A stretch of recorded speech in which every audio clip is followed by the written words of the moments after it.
சக மனிதனை மனிதனாக பார்க்கிற நேசிக்கிற ஒரு மனப்பக்குவம் நமக்கு வரல. நாம் தமிழர் கட்சியில் யாருமே தொண்டர்கள் கிடையாது, நாங்கள் ஒரு உறவுகள். எதுக்கு நீங்கள் தனியாருக்கு எல்லாத்தையும் தனியார் எல்லாரும் ஒப்பந்த கூலியாக தான் எடுக்கிறீங்க? சாலை பணியாளரா அல்ல எந்த பணியாளராக இருந்தாலும் ஆசிரியர்களை எதுக்கு ஒப்பந்த கூலியாக எடுக்கிறீங்க? 10% இடஒதுக்கீடை நம்ம எதுக்கு? ஏன் நம்ம இடஒதுக்கீடு எல்லாருக்கும் வேணுங்கிறதுல எனக்கு உடன்பாடு இருக்குது. முன்னேறிய வகுப்பினர் அவர் தான் முன்னேறிட்டார், அப்புறம் இடஒதுக்கீடு. வகுப்பு எப்படி முன்னேறும்? சாதி எப்படி முன்னேறும்? அப்போ இங்கே வா, கீழே வா, எங்கூட வா, பிசி எம்பிசிக்கு வா, நான் அங்கே தான் இருப்பேன் அப்படின்னா எப்படி? இந்த தெருவில் சீமா நடக்கக்கூடாதுன்னு சொன்னது ஏழைங்கிறதுக்காக இல்லை, கோயிலுக்குள்ளே வராத, குளத்தில் குளிக்காதேன்னு சொன்னதெல்லாம் எதுக்காக? நான் இழி சாதி தாழ்ந்தவங்கிறதுனால தானே. நீ சாதி வாரியாக கணக்கெடுங்கிறேன், எடுக்க மாட்டேங்கிற. குடி வாரியாக என்ன? அவன் 10 விழுக்காட்டுக்கு அவன் ஆள் இருக்கான்னு பார்ப்போம். முதல்ல உட்காந்து கூறு கட்டி வியாபாரம் பண்ணுற மாதிரி இருந்தால் உனக்கு 3, உனக்கு 4 இடம் யாருது என்னது? நீ என்ன ஏலம் போட்டுக்கிட்டு இருக்க? தம்பிகிட்ட சொல்லுவேன், உதயநிதிகிட்ட சொல்லுவேன், சின்ன படத்தை வாங்கி வெளியிடுப்பா தம்பி. அண்ணன் கூட ஒரு படம் எடுத்து வச்சுக்க, அதை வாங்கி கூட அது வெளியிடு. மத்திய அரசு சொல்கிறதெல்லாம் கேட்கணும்னு ஒன்று இருக்கா தம்பி? அப்படி ஒன்று இருக்கா? நீங்கள் எல்லாத்தையும் தூக்கி என்ன ஐட்ட கொடுக்குறீங்க? மாநில உரிமை பற்றி பேசுகிறீங்க, மாநிலத்துக்கு எந்த உரிமை இல்லாமல் தாராவாரத்தை கொடுத்துருந்தா என்ன அர்த்தம் தம்பி? நீ போடுற சட்டத்தை நான் அதை கேட்கணும்? உனக்கு கையிட்டு வேலை செய்யறதுக்கா நாங்கள் போராடி செக்கெழுத்து தூக்கில் தொங்கி போராடி இந்த நிலத்துக்கு விடுதலைக்கு பாடுபட்டோம்? இங்கேருந்து போய் வர்றதுக்கு படாத பாடுபடுறேன். இது சாலையே கிடையாது, சவக்குழி. இதுக்கு முன்னாடி ஐயா கலைஞர் அவர்களோ அம்மையார் ஜெயலலிதா அவர்களோ முதல்வராக இருக்கும்போது ஆளுநர்கள்லாம் இப்படி வேலை செஞ்சாங்களா பாருங்கள். ஏறிடுச்சு. மக்கள் இதெல்லாம் மனசில் வச்சுக்கிட்டு ஒரு மாற்றத்தை நோக்கி வரணும். இல்லைன்னா தலையில் அடிச்சுக்கிட்டு வயிற்றில் அடிச்சுட்டு புலம்பிட்டு இருந்தெல்லாம் ஒன்றும் புண்ணியம் இல்லாது. மாடு எங்கே வச்சுருக்க? ஆஸ்திரேலியா மாடு மேய்க்குது, டென்மார்க்கு மாடு மேய்க்குது, பிரேசில் மாடு மேய்க்குது, நம்ம நாடு மேய்க்குதா? காரோட்டியின் காதலி என்ற திரைப்படம் என்னுடைய அன்பிற்கினிய தம்பி சிவா அவர்களே எழுதி இயக்கி தயாரித்து நடிச்சிருக்காங்க. கூட தம்பி குமரவேல், பெரிய நடிகர்கள் இல்லைனாலும் திறம்பட்ட நடிகர்கள் கலைஞர்களை வச்சு புதியவர்களை வச்சு இயக்கியிருக்காங்க. நல்ல முயற்சி. மனிதம் பழகு, மனிதம் நேசி, அதான் அவர் இதில் போட்டிருக்கார், அதை தான் வலியுறுத்தியிருக்கிறார் படத்தில். அப்புறம் அந்த 100 நாள் வேலை திட்டத்தால் வேளாண்மை எவ்வளோ தூரம் பாதிக்கப்பட்டிருக்கு, எவ்வளோ தூரம் அதை நல்லா வலியுறுத்தி சொல்லியிருக்கிறாங்க. நம்ம ஏற்கனவே சொன்னது தான், அந்த கேரளாலாம் அப்படி செய்யலை. மனித ஆற்றலை உழைப்பில் ஈடுபடுத்தி உற்பத்தியை பெருக்கி லாபத்தை ஈட்டுகிற நாடுகள் தான் வாழும் வளரும். அதான் யதார்த்தம். சோம்பி இருப்பதற்கு காசு கொடுத்து உழைப்பில் இருந்த மக்களை வெளியேற்றுவது பேராபத்தான ஒன்று. ஆனால் கேரளா என்ன செய்யுது அப்படின்னா, ஒரு அலுவலகம் வச்சுக்கிறது, வேலைக்கு வேளாண்மைக்கு ஆள் வேணும்னா பதிவு பண்ணோன்னா அவங்கள அனுப்பிடுவாங்க. அங்கே போய் வேலை செய்யும்போது அந்த அந்த குடிமகன் அவர் கொடுக்குற காசோடு அரசு கொடுக்குற காசையும் சேர்த்து கொண்டு போகிறாங்க. அப்படி தான் வறுமை ஒழியும். ஆனால் இது என்ன பாடுபடுறான்னு அந்த அம்மா அதே மாதிரி தான் எங்கள் அம்மா ஊரில் படுறாங்க, படாத பாடுபடுறாங்க. அது ஆலையே வரலையப்பா, விவசாயத்துக்கு ஆலையே வரலையப்பான்னு அழுகிறாங்க. ஊருக்கு போனால் அது பெரிய துயரம். அந்த வழியை தான் நான் பல இடங்களில் பேசுகிறேன். அதை தம்பி நல்லா வலியுறுத்தி சொல்லியிருக்காங்க. அப்புறம் சக மனிதனை மனிதனாக பார்க்கிற நேசிக்கிற ஒரு மனப்பக்குவம் நமக்கு வரல. அவரும் இங்கே இருந்தாருன்னா அப்படி தான் இருந்திருப்பார். அவர் சிங்கப்பூர் போனதுனால அவருடைய உளவியல் மனநிலையை தான் பதவியாக பண்ணியிருக்கிறார். அப்போ அவர்கிட்ட சிங்கப்பூரில் அவர் கூட 100 பேர் வேலை செய்கிறாங்க. அவர் சக மனிதனை சக மனிதனாகவே பாவிக்கிறார். தனக்கு கீழே வேலை செய்கிறவங்க, சம்பளம் வாங்குறவங்க அப்படி பார்க்குறது இல்லை, அப்படி பார்க்கக்கூடாதுன்னு தான் சொல்லியிருக்காரு. அதை எல்லா மனிதனுக்கும் உணர்வு ஒன்று தான். அது கார் ஓட்டின்னு காதலிக்கு கார் தான் அவர் காதலிக்கிறாரு. காருங்கிறது ஒரு பொருள் அல்ல, அது ஒரு உணர்வு. நம்ம வீட்டில் இருக்கிற ரொம்ப நாளாக பயன்படுத்தின காரை விற்கும்போது எவ்வளோ கஷ்டமாக இருக்கும்னு நமக்கு தான் தெரியும். அப்போ அதை தான் அவர் வலியுறுத்தி சொல்லியிருக்கிறாங்க. ரொம்ப நல்லா செஞ்சுருக்காங்க, ரொம்ப இயல்பாக இருக்குது படம். அவர் சொன்னார், நான் ஆவணப்படமாக தானே எடுக்கலாம்னு நினச்சேன், அப்புறமா தான் இது திரைமொழியில் கொண்டு வந்தேன்னு. நல்லா செஞ்சுருக்காங்க. அவருக்கு படம்னு சொல்ல முடியாத அளவுக்கு செஞ்சுருக்காங்க. ஒளிப்பதிவாளர், கலை இயக்குனர், படத்தொகுப்பாளர் எல்லாருமே நல்லா ஒத்துழைச்சிருக்காங்க. புதிய முகங்கள், அவங்கெல்லாம் தன் இயல்புக்கு நடிப்பை கொடுத்துருக்குறாங்க. அவர் வேலை வாங்கியிருக்கிறாரு. சின்ன குழந்தைகளெல்லாம் வச்சு நல்லா வேலை வாங்கி பதிவு பண்ணியிருக்கிறாரு. ஒரு நல்ல படைப்பு, பாராட்டுக்குரியது. படம் மாதிரி இல்லை, நல்லா செஞ்சுருக்கிறாரு. அவருக்கு முன் அனுபவம் இல்லை, யார்கிட்டையும் திரைப்படத்தில் உதவி இயக்குனராக வேலை செஞ்சு அப்படி வந்ததும் இல்லை. அதனால தான் நல்ல படம் எடுத்துக்கிறாரு. அப்படிதான் சொன்ன அப்படி தான் சொல்லணும். அப்படி வந்தவங்கெல்லாம் நிறைய சிறந்த படங்களை தந்திருக்கிறாங்க. உதாரணமாக தம்பி இப்போ லோகேஷ் கனகராஜெல்லாம் ஒருத்தர் உதவி இயக்குனராக இல்லை, ஃபாசில் அவர்கள் கூட இல்லை, அவர் ஒளிப்பொறியாளர், அவர் சவுண்ட் இன்ஜினியரு. மணிரத்னம் அவர்கள்லாம் யார்கிட்டையும் உதவியாளராக இல்லை. திரைப்படத்தை பார்த்து திரைமொழியை கற்றுக்கிட்டு மறுபடியும் திரைப்படத்தை சிறந்த படைப்பாக கொடுத்தாங்க. அப்படி தான் அவரும் பதிவு பண்ணியிருக்கிறாரு. அவருக்கு என்னுடைய பாராட்டுகள். அந்த படக்குழுவினர் அனைவருக்கும் என்னுடைய பாராட்டுகள், வாழ்த்துக்கள். அது அவருடைய முயற்சி. அவர் நினைச்சதை சொல்லணும்னு நினச்சிருக்காரு. அதனால் அவரே தயாரித்து வெளியிடுறாரு. நவம்பர் 18 வருதுன்னு நினைக்கிறேன் திரைக்கு. எல்லாரும் பார்த்து பாராட்டுங்க. நல்ல மானுட உணர்வை திரைமொழியில் சொல்லியிருக்கிறாரு. அவருக்கு என்னுடைய அன்பும் வாழ்த்துக்களும்.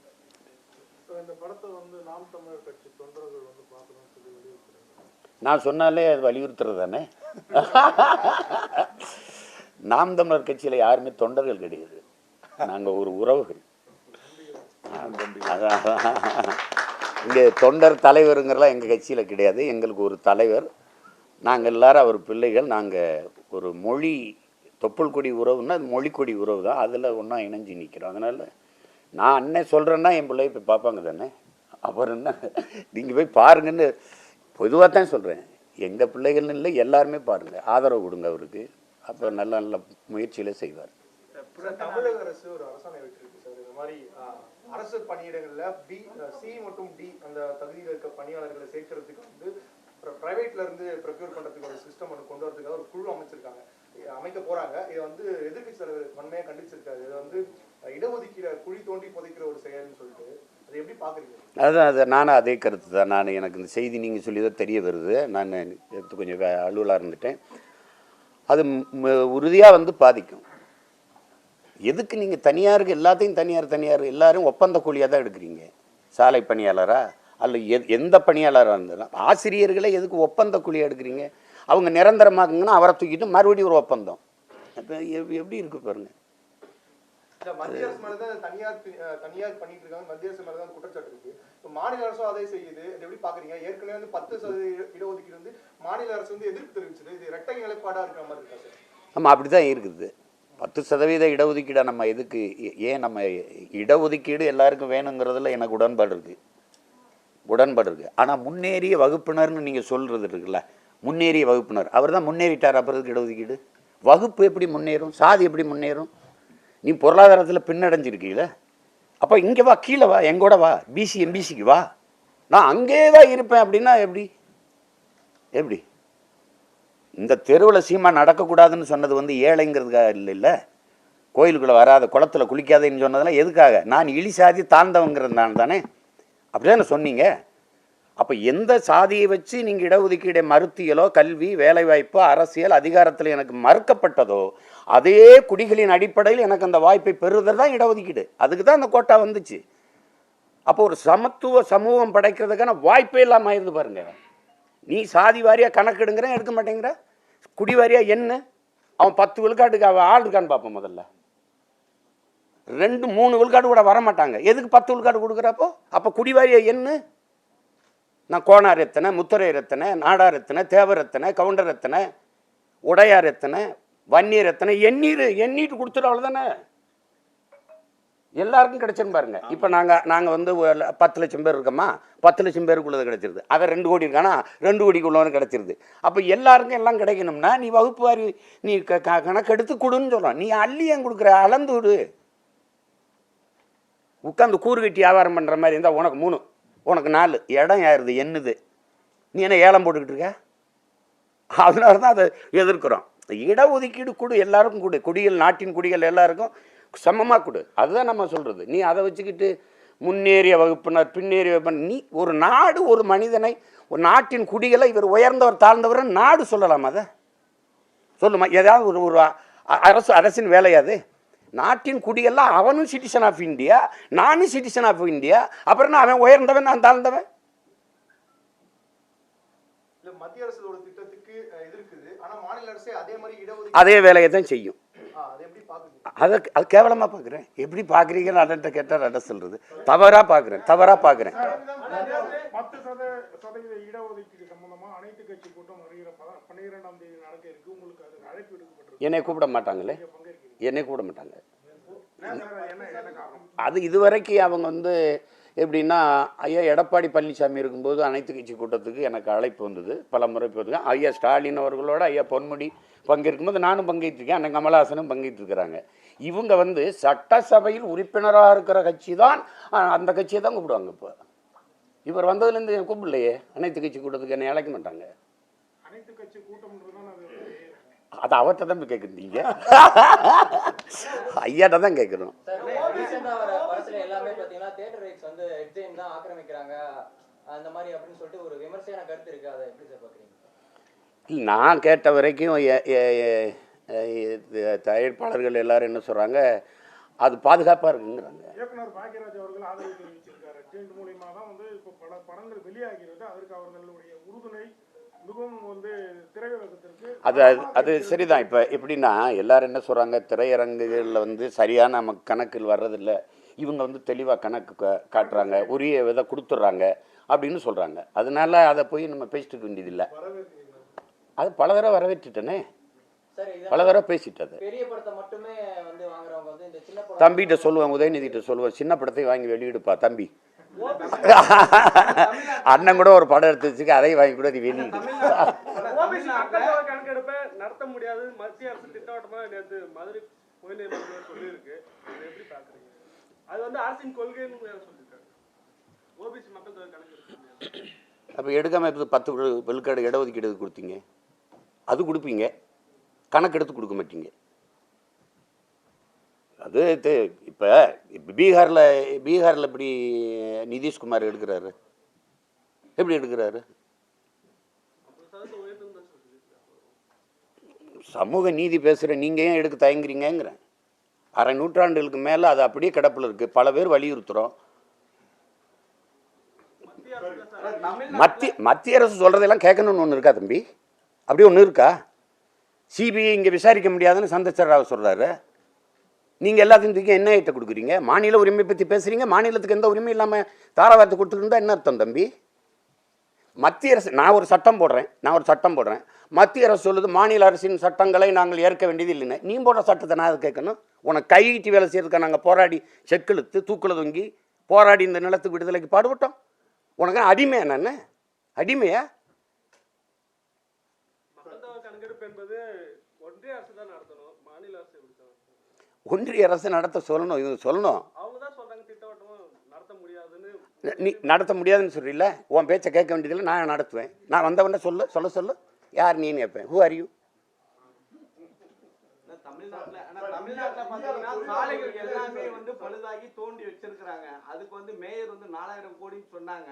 97% வந்து முடிஞ்சிடுச்சுன்னு மழைக்கு முன்னாடியே சொன்னாங்க. அதுக்கப்புறம் மழை வந்ததுக்கு அப்புறம் அமைச்சர் வந்து நேரு வந்து என்ன சொல்றாங்கன்னா 75% முடிஞ்சிடுச்சுன்னு சொல்றாங்க. ஆனா இன்னைக்கு காலையில தாம்பரத்துல ஒரு பாதாள சாக்கடை முழுவதும் தண்ணியால் மூடப்பட்ட இது வந்து சிமெண்ட் கலவையால மூடிட்டு இருக்காங்க. அந்த தண்ணியை கூட எடுக்காம மூடிட்டு இருக்காங்க. இப்போ இருக்கிற கவர்மெண்ட் எப்படி பண்ணுது நீங்க நினைக்கிறீங்க? இந்த காரோட்டியோட நிலைமையும் அதே மாதிரி தானே இருக்கு. ஏன்னா சட்டமும் நிறைய இடத்துல வந்து பாத்தீங்கன்னா ஃபைன் போட்டுட்டே இருக்காங்க. படாத பாடுபடுறேன் நான், இங்க இருந்து போய் வர்றதுக்கு படாத பாடுபடுறேன். இது சாலையே கிடையாது, சவக்குழி. நம்ம நாட்டில் எப்படி பண்ணுவாங்க தெரியுங்களா? இந்த மோட்டர் பைக் அப்படி குலுங்காமல் போகிற சாக்கப்சர், அது வந்துக்கிட்டே சாலையை சரியாக போடுங்கடா, டே சாலையை சரியாக போடுங்க, சாக்கப்சரை நல்லா கண்டுபிடிச்சி குலுங்காமல் போகிறது. அப்படி தான் வளர்ச்சி இவங்க சொல்கிறது. இது கொடுமை தான். வந்து சாலை வந்து இப்போ சின்ன மழைக்கே இவ்வளோ பிரச்சனையாக இருக்குது. ஒரு வேளை தொடர் பெருமழைகள் இப்போ ஒரு வாரம் அப்படி 2 வாரம்லாம் பெஞ்சதுன்னு வச்சுங்க, முடிஞ்சுது கதை. நடந்து தான் போகணும். அதில் எங்கே பள்ளம் இருக்குது எங்கே மேடு இருக்குன்னு பல தடவை அண்ணன் பேசிட்டேன். இதில் நீங்கள் தான் இலவச பஸ் கொடுக்குறீங்க, இலவசம் பஸ்ஸை ஒழுங்காக ஓட்டுங்க. ஐயோ பஸ்ஸை ஒழுங்காக உள்ளேனா கொடையை பிடிச்சிக்கிட்டு அம்மா நிற்கிது, ஒரு அம்மா பஸ்ஸுக்குள்ளே ஒழுகுது, கொடையை பிடிச்சிக்கிட்டு. கேவலம். இது அண்ணன் என்ன செய்ய சொல்றீங்க? இதுக்கு ஆனா மதுக்கடையை மூடாமையே மது அருந்திட்டு வண்டி ஓட்டிட்டு வரவங்களுக்கு ஃபைன் போடுறாங்க. மதுக்கடையை நடத்துறவங்களுக்கு ஒரு தம்பி அருமையாக போட்டிருந்தான், சாலையை ஒழுங்காக போட மாட்டேற, ஹெல்மெட்டு போடலைன்னா பெனால்ட்டி போடுற, இப்போ ஸ்பீடு வேகமாக போனால் பெனால்ட்டிங்கிறீங்க, அப்புறம் குடிச்சிட்டு வண்டி ஓட்டினா அது பெனால்ட்டிங்கிறீங்க. சாலையை ஒழுங்காக போடாத கவர்மெண்ட்டுக்கு யார் பெனால்ட்டி போடுறதுன்னு கேட்குறான். அது சரிதானே? அது என்ன செய்ய சொல்கிறீங்க? இந்த திராவிட மாடலில் இதெல்லாம் வருது. வேறு சார் மனுஸ்மிருதி வந்து கொடுக்கறது வந்து எந்தவித அனுமதி வாங்காம பிசிகா கட்சி திருமாவளவன் கொடுத்தாரு. பேஜ் நம்பர் 21 கொடுக்கறதுக்கு நேற்று வந்து அனுமதி நினைச்சிருக்கு அர்ஜுன் சம்பத்துக்கு மறுப்பு தெரிவித்திருக்காரு. பெரியாரோட மரண சாசனத்துல வந்து 21வது பக்கத்தை வெளியிட போறதுக்கு வந்து 60 போலீஸ்காரங்க வந்து அவர் இந்த பக்கத்தை வெளியிட்டீங்கன்னா உங்களை கைது பண்ணுவோம் அப்படின்னு நேற்று சொன்னாங்க சார். ஆனா அவர் நேற்று என்ன சொன்னாருன்னா, திருமாவளவன் மனுஸ்மிருதியை வெளியிட போகும்போது அவங்களுக்கு பாதுகாப்பு கொடுத்த காவல்துறை வந்து நேற்று வந்து அவர் இல்லாத ஆதாரம் இல்லாத ஒன்ன வெளியிடுறப்போ பாதுகாப்பு கொடுக்குற அரசு, இதே திமுக வந்து பெரியார் எழுதினப்போ மரண சாசனத்துல இருந்து கொடுக்க வரப்போ ஏன் பாதுகாப்பு கொடுக்க மறுக்குது அப்படின்னு கேட்குறேன். அல்ல, ஜனநாயகத்தில் எல்லாருக்கும் அவங்கவுங்க கருத்தை சொல்கிறதுக்கு இருக்குது. அர்ஜுன் சம்பத் அவர்கள் சொல்கிற மாதிரி எங்கள் அண்ணன் திருமாவளவன் மனுஸ்மிருதியில் இல்லாத ஒன்று அச்சிட்டு கொடுக்கலையே, அதில் எழுதியிருக்கிறத எடுத்து கொடுக்குறது, அவ்வளோதான். அவர் ஒன்றும் மனுஸ்மிருதியை எழுதலை, திருமாவளவன் எங்கள் அண்ணன் வந்து எழுதலை, இதில் இப்படி எழுதியிருக்குன்னு கொடுக்குறாரு. இந்த தலைமுறை பிள்ளைய படிக்கணும் பாரு எப்படி சொல்லியிருக்குதுன்னு. அதை அனுமதிக்கலாம், அதை அனுமதிக்கலாம். அது எதுக்கு தடை செய்யணும்? இது வந்து திமுக அரசு வந்து வேணும்னே பண்ணுது அப்படின்ற மாதிரி அவர் சொல்லியிருக்காரு சார். இல்லை, அவர் ஐயா பெரியாருடைய கருத்துக்களை இறுதி வாக்குமூலத்தை வந்து எழுத்த வந்து கொடுக்கணும்னு நினைக்கிறதுக்கு அனுமதி கொடுக்கலாம். அது என்ன இருக்குது?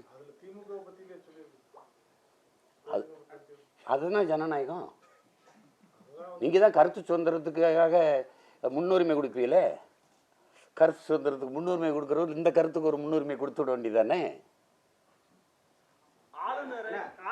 கேரளாவில் பல்கலைக்கழகத்தை அந்த துணைவேந்தர் பதவியிலிருந்து அதை நீடிக்க கூடாதுன்னு சொல்லி அந்த மசோதா நிறைவேற்றிருக்காங்க. இதை எப்படி பாருங்க? கேரளாவில் நல்ல மானமுள்ள மக்கள்னு நினைக்கிறேன், அதிகாரம்னு நினைக்கிறேன். அது மாதிரி தான் இருக்கணும்.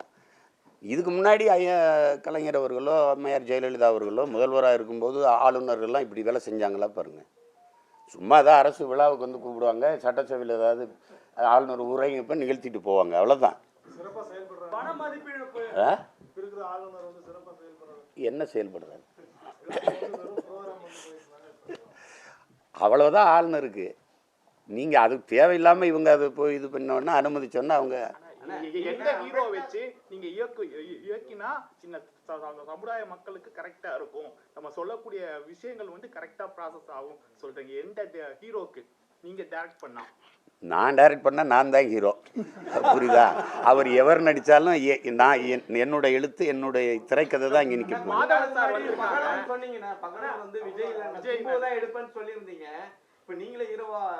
ஹீரோன்னா எப்படின்னா, நான் சொல்கிறது இயக்குனராக இருக்கிற போது நான் தான் அதில் தெரிவினே ஒழிய, இப்போ நீங்கள் தம்பி மாதவன் வந்து நடிக்கும்போது நீங்கள் பார்த்தீங்க, பின்னாடி என் மேடை பேச்சை கேட்டவொன்னே இந்த ஆள் தாயா அதில் உள்ள என்ன மாதிரி தான் என் தம்பி பேசி நடிச்சிருப்பாரு. அது மாதிரி நான் இயக்குறதுக்கு இப்போ வெளிப்படையாக சொன்னோன்னு நேரம் இல்லை. உங்களுக்கு தெரியும், அண்ணனுக்கு படிக்க, உடற்பயிற்சி செய்ய, தூங்குறதுக்கே 2 மணி நேரம் 3 மணி நேரம் தான் கிடைக்குது. அது 90 நாள் அதுக்கு செலவு பண்ண முடியுமாங்கிறது தெரியல. அது 24 தேர்தலை நோக்கி ஓடிக்கிட்டு இருக்கேன். இயக்குனா சிலம்பரசனை வச்சு இயக்குவேன். அரசாங்கம் இன்னைக்கு வந்து பால் விலை வந்து ஏற்றி இருக்குது. யாராலுமே பால் விலை பார்த்தீங்கன்னா கவர்மெண்ட்ல தான் கம்மியாக இருக்கும்னு சொல்லிட்டு வாங்குவாங்க. பட் ஆனால் இன்னைக்கு பார்த்தீங்கன்னா அரசாங்கமே அதிகப்படுத்தி இருக்குது. 25 ரூபா இருந்தது, இன்னைக்கு 31 ரூபாய் ஆயிடுச்சு. நாளைக்கு அது 50 ரூபா ஆகுமா? இப்போ சாமானிய மக்கள் எப்படி அதை வாங்க போறாங்க? இப்போ டீ ரேட் ஏறிடுச்சு. நீங்க ஒரு இடத்துல மேடையில ஜீவா வந்து ஒரு பசியில ஒரு டீ இல்லாம 2 டீ குடிச்சா சொன்னீங்க. இப்போ அந்த டீயை கூட வாங்க முடியாத அளவுக்கு காசு இருக்கு. என்ன விலை ஏறலைன்னு நினைக்கிறீங்க நீங்கள்? மின் கட்டணம், சொத்து வரி, அதுதான் அது.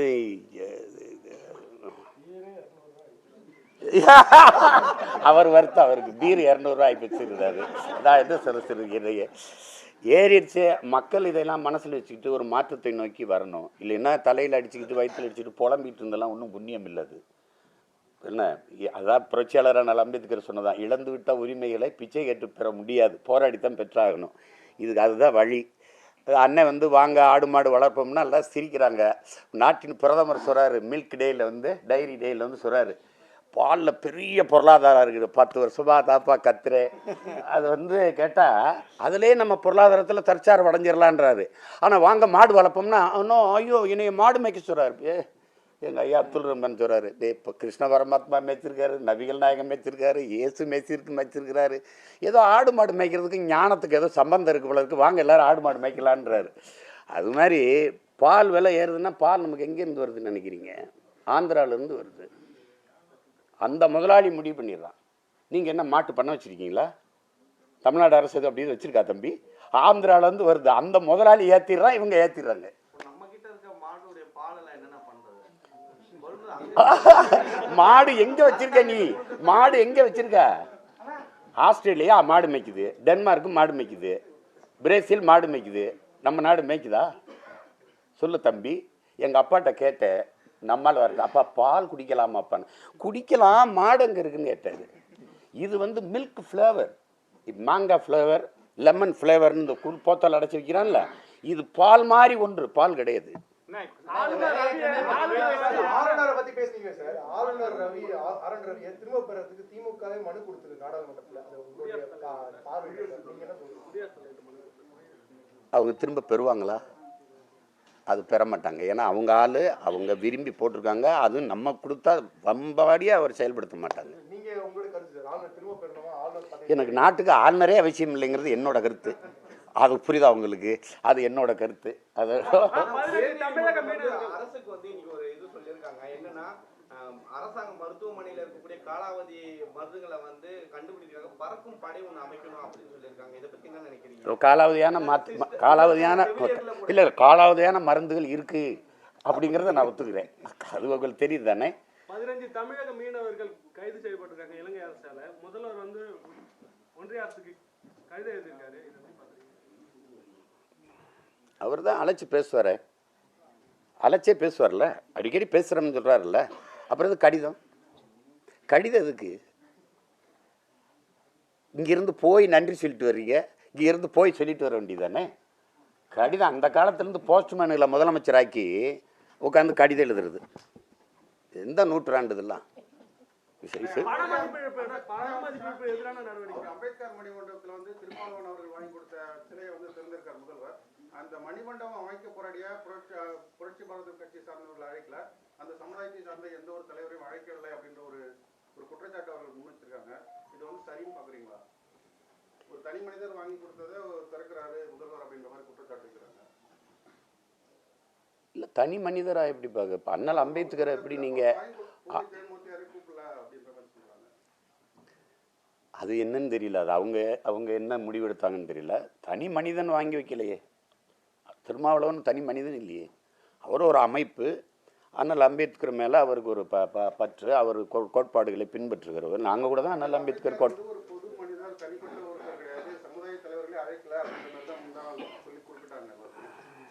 சரி, அது அவங்களுடைய வருத்தம் சரியாக தான் இருக்குது, அதை விட்டுருவோம். ஹீரோக்கள் ஃபுல்லா 140 கோடி 150 கோடி கேஷ் வாங்குறாங்க, உங்களுக்கே இதாகும். இதை பத்தி நீங்க என்ன நினைக்கிறீங்க? தமிழ்நாட்டு காசு இல்ல, ரோடு போல அது போல எல்லாமே சொல்லிட்டு இருக்காங்க. கவர்மெண்ட் ஸ்கூல்ல இருக்கட்டும், பிரைவேட் ஸ்கூல்ல இருக்க எல்லாமே எஜுகேஷன் வைஸ் கம்மியா தான் இருக்கு. ஒவ்வொரு ஹீரோக்கள் ஒவ்வொரு ஸ்கூல்ல இது பண்ணிக்கலாம், தட்டு எடுத்துக்கலாம். அது இல்லாம 140 கோடி 150 கோடி சம்பளம் மட்டுமே அவங்களோட டார்கெட்டா இருக்கு. இதை பத்தி என்ன சார் நினைக்கிறீங்க? நமக்கு ஒரு திரை மயக்கம் இருக்குது, நமக்கு ஒரு நுகர்வு கலாச்சாரத்தில் ஊறிட்டோம். அதனால் அவங்களுக்கு வர்த்தகம் இருக்குது, வர்த்தகம் இருக்கிறதுனால அவங்க ஊதியத்தை உயர்த்திக்கிறாங்க. அதானே, அவங்களுக்கு அந்த காசை கொடுத்தா இந்த காசை சம்பாதிக்க முடியுங்கிற நம்பிக்கைனால தான் கொடுக்குறாங்க. அதை போய் நம்ம ஒன்றும் சொல்லிகிட்டு இருக்க முடியாது. நம்ம என்ன கேட்குறோம், இந்த அமைப்பில் ஒரு நாளைக்கு 650 கோடி குடிக்கிறான் தீபாவளி அன்னைக்கு. அவனுக்கு எதுக்கு இலவசம்? ஒரு நாள் ஒரு கதாநாயகனுடைய படத்தை ஒரே நாளில் 34 கோடி வசூலிக்குது. அவ்வளோ காசு வச்சுருக்கான்ல, அவனுக்கு எதுக்கு இலவசம்?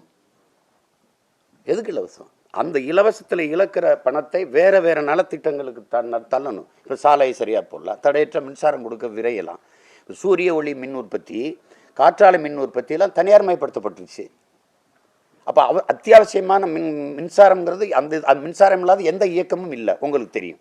அப்படிங்கும்போது அந்த மின் உற்பத்தியை நீங்கள் தனியார் கொடுத்துட்டீங்கன்னா அவன் சொல்கிறதானே விலை. அப்புறம் திடீர்னு அரசு ஏன் நீங்கள் வந்து அணு உலையும் அனல் மின்சாரத்தையும் நீ வச்சுருக்க, நீங்கள் ஏன் சூரிய ஒளியில் மின் பொங்காவும் காற்றாலை மின் உற்பத்தி அரசு எடுக்கலை, அரசு செய்யலை? எவ்வளவு ஆபத்தான போக்கு. உலகநாயகன் அவர்களுக்கு பிறந்த நாள் போயிருக்கு, நீங்க கட்சி தொடர்ந்தோடனே நீங்களே போய் நேரா பூச்செண்டு கொடுத்து வாழ்த்து தெரிவிச்சீங்க. அவர் பிறந்த நாளுக்கு நேரடியா வாழ்த்து தெரிவிச்சீங்களா, போனீங்களா? இந்த வாழ்த்து செய்தி போட்டேன். வருகின்ற எலெக்ஷன்ல கூட்டணி அமைப்பீங்களா? நீங்க என்ன கேக் வெட்டல, இப்ப கேக் கூட கொண்டு வந்துட்டாங்க. அது பழக்கம் இல்லை. இது மக்கள் நீதி மையத்தோட கூட்டணி ஏதாவது அமைக்கிறதுக்கான வாய்ப்புகள் இருக்குமா? அவங்க உங்ககிட்ட வந்து பேசுவாங்களா? எங்க அண்ணன்ட்ட போய் கேளுங்க.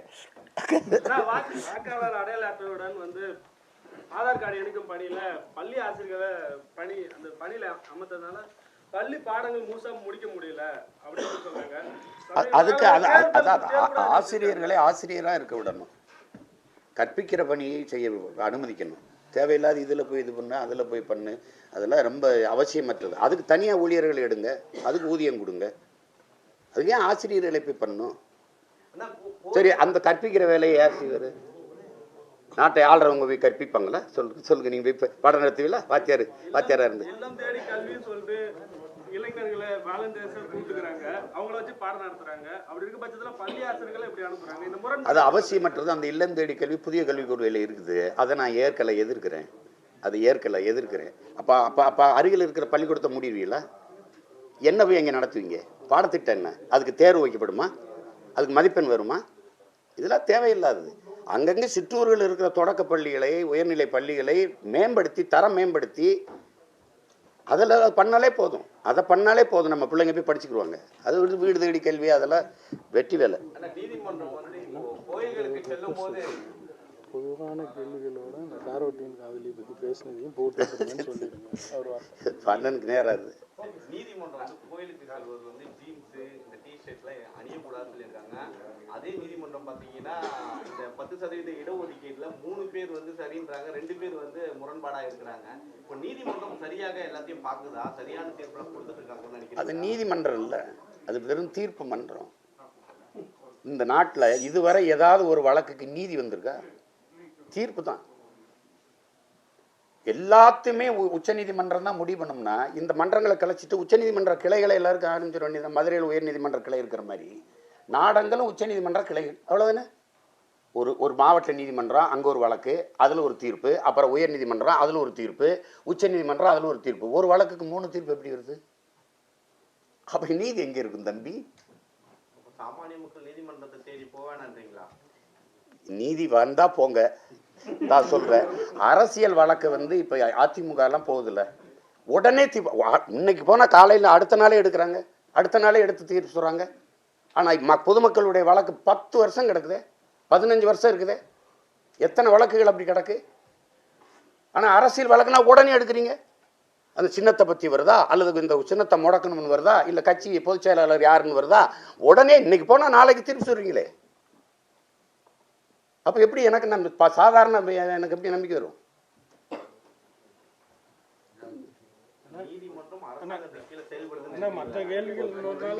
பாருங்க, இவ்வளவு கேள்வி கேட்டீங்க. ஆனா நான் வந்தது காரோட்டின் காதலி படம் பார்த்துக்கலாம், அதை பார்த்துட்டு நான் கருத்து சொல்லிருக்கேன். தயவு செய்து சர்தார் படம். நீங்க திரையில பேசக்கூடியதெல்லாம் திரையா படம். அந்த சர்தார் படமும் நீங்க முன்னாடியே பேசியிருக்கலாம். அதனாலதான் அவங்க என்னை கூப்பிட்டு இவர் என்னை கூப்பிட்டு காட்டணும்னு நினைக்கிறேன். அரசியலும் சமூகமும் கலந்த ஒரு திரைப்படம் எப்போ நீங்க எடுக்க போறீங்க? நீங்க சொல்ல நினைக்கிறது எப்போ தெரியப்படுத்த போறீங்க? அது படமா இருக்குமா, வெப் சீரிஸா இருக்குமா? வெப் சீரியஸா நான் எங்க தலைவருடைய வரலாறை எடுக்க போறோம். அது என் தம்பி வெற்றி மாறி இயக்குவார். இது வந்து உண்மையிலே அன்னை மனமிட்டு சொல்லணும்னா நேரம் இல்லை. ஆனால் நிறைய கதைகள் இருக்குது. சில சமயம் வந்து கதையெல்லாம் எங்கள் அப்பா பாரதிராஜா சொல்லும், இவ்வளோ கதையை வச்சுட்டு எப்படிடா தூங்குற மகனேன்னு எங்கள் அப்பா சொல்லுவாங்க. என்ன செய்யறது, நம்ம வந்த வேலை, இந்த வேலையை அண்ணனும் செய்யலைன்னா ஆள் இல்லை, அதனால இதை ஓடிட்டு இருக்கேன். 24 தேர்தலுக்கு அப்புறம் பார்ப்போம்.